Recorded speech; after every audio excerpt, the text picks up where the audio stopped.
Hi there, it's Kevin with Roguedeckbuilder.com here with another brew that I'm really excited to showcase. Yeah, Journey of Nyx has been amazing for cards that are just fun to really build around.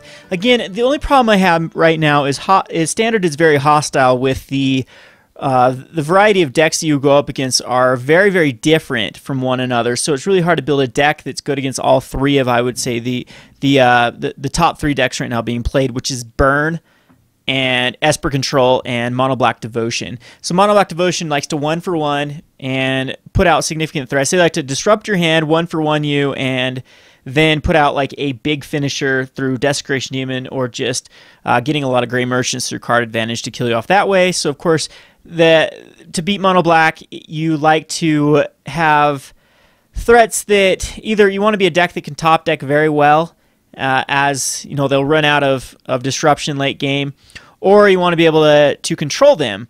And then against the control decks, of course, you want to be very aggressive, and then against the burn deck, you want to be able to stabilize. So there's really three routes you have to go to trying to protect yourself when you're building a deck to be able to beat those three decks. So that's the only problem I'm having. And to make matters worse, then you have people still playing decks like Mono Blue that is like a creature aggressive strategy where you need to disrupt their devotion, and then even like monsters, which is then a deck that tries to put out like a mid-rangey type strategy. So anyway, it's pretty hostile to brew decks right now, but it doesn't stop me from losing tickets here on MTGO with trying out different brews.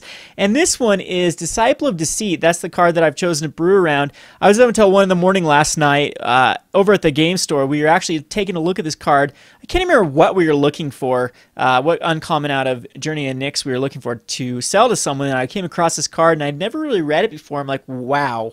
Disciple of Deceit is amazing. It's like a complete toolbox discarding card.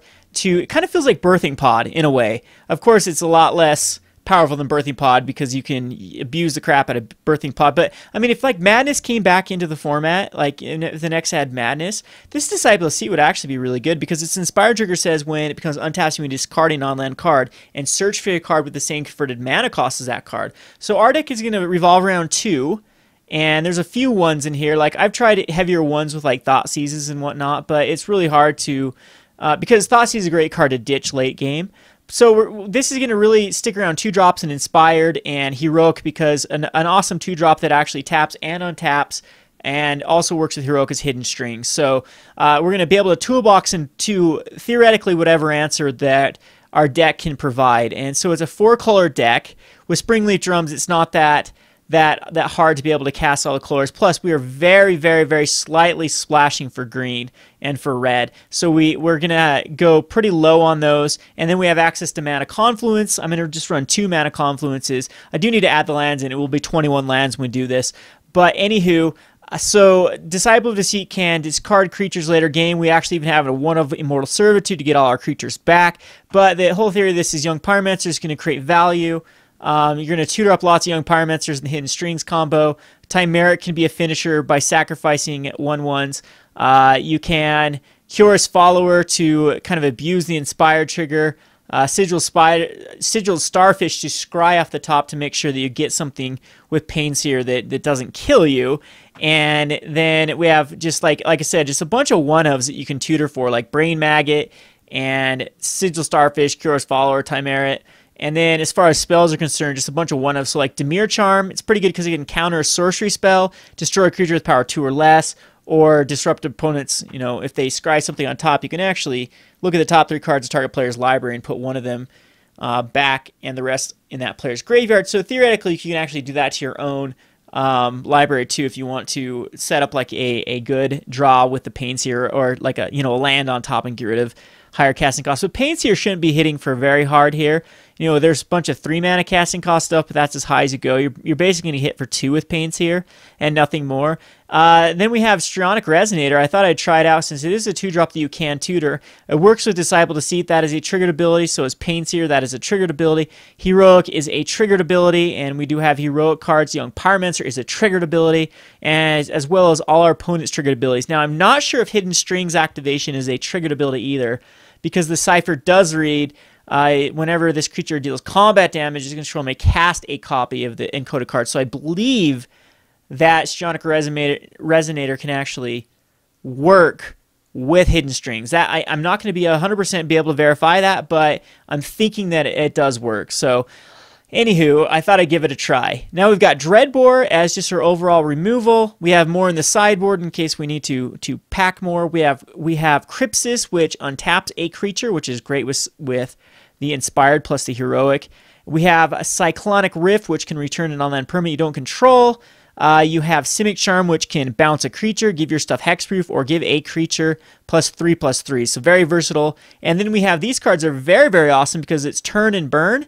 And far and away, what these allow you to do is you can actually discard the away to get a 3, or you can discard a far to go get a 2. So very versatile. And of course, this card's really great too because if you really need to get like an Age of the Fates, it's just 2 cards away to get it because you can discard it with the Disciple of Deceit. You can discard a 2-drop to go get a split card and then discard the split card to go get a 3. So speaking of 3s, well, and then of course Hidden Strings is the most powerful card in this deck because it allows you to abuse Cipher triggers or abuse Inspired triggers as well as abuse Heroic. So we have also Springleaf Drum to, of course, abuse the Inspired, and then Triton Tactics to abuse both Heroic and Inspired as well. So very, very versatile deck that can do basically anything, set up a ton of different combos. Now I'm thinking about a 1 of Tormented Hero as well in the 1 slot because sometimes you actually need a Tormented Hero to actually gain some life because we're going to be doing a lot of life between the Pain Seer and the Mana Confluences. So again, we're going to have to definitely watch our life total. I wish there was some sort of card that maybe like a Bubbling Cauldron needs to, in fact, you know what, I'm going to actually put a Bubbling Cauldron now I'm thinking about it into the sideboard, as it will be able, something we can tutor up, and it will be able to sacrifice Young Pyromancer tokens doesn't seem too bad. Another thing that I wanted to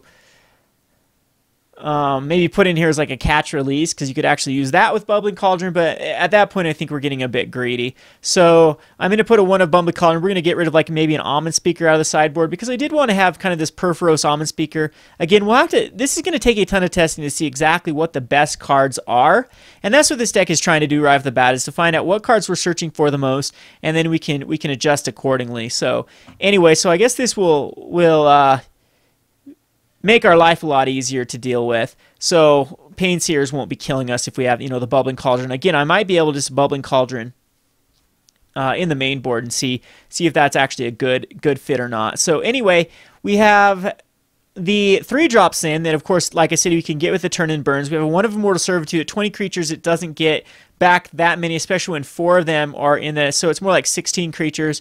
But I mean, that can be pretty decent when you've discarded like a bunch of other like copies of Disciple of Deceits and Pain Seers to actually go get the toolbox cards. You can actually Mortal Servitude back, and even if you just use Mortal Servitude for 2, it's card advantage, and I don't think you can go wrong with that. So anyway, I already found a card that I need to add in here too. Well, I was thinking about a Treasure Find as another, like if you have to discard something that you want later on, you can Treasure Find.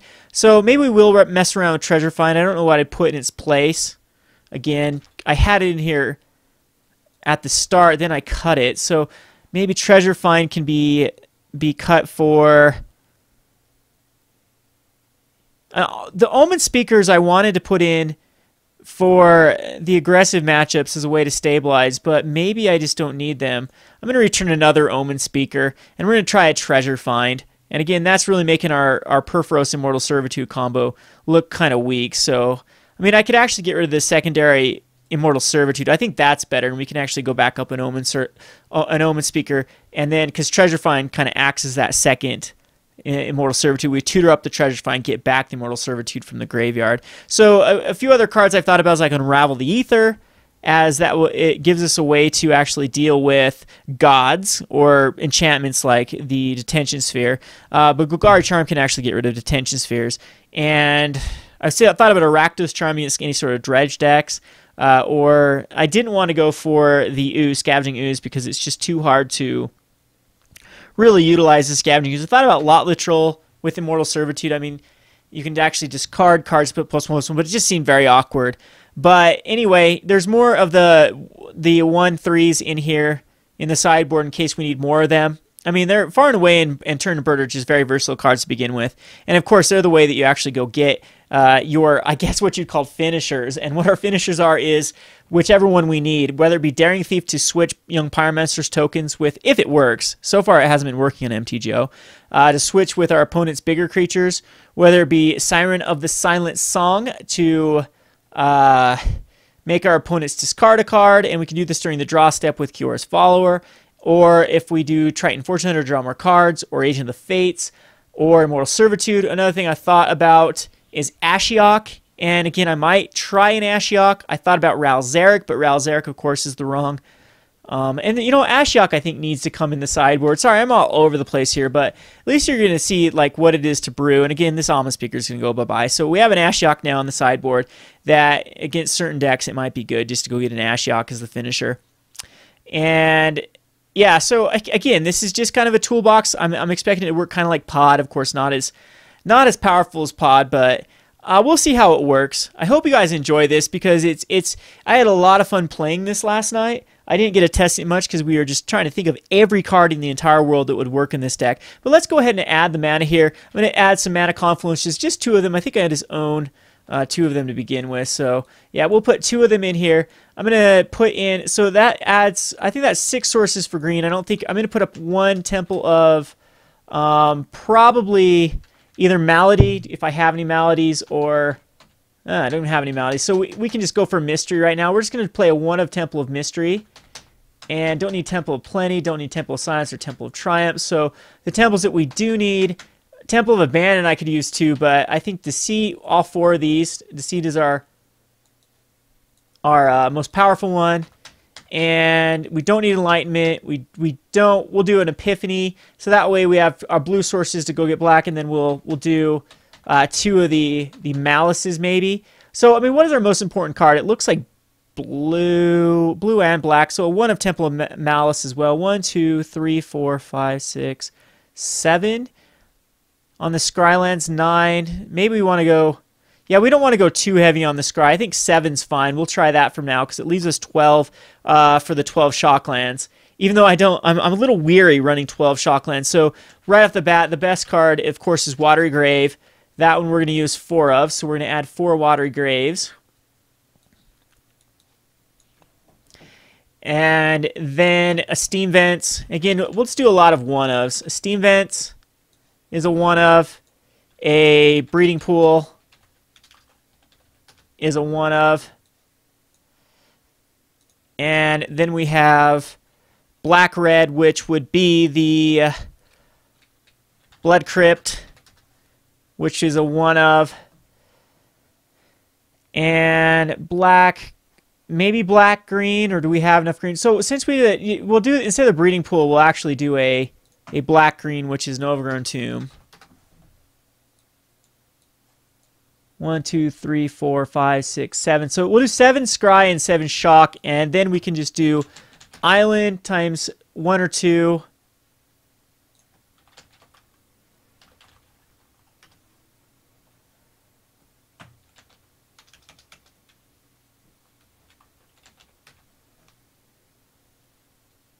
And, geez.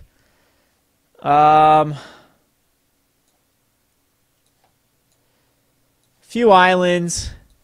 We'll do 3 islands, and then the rest we'll do 2 swamps. That way we don't have to, you know, so many things either shock or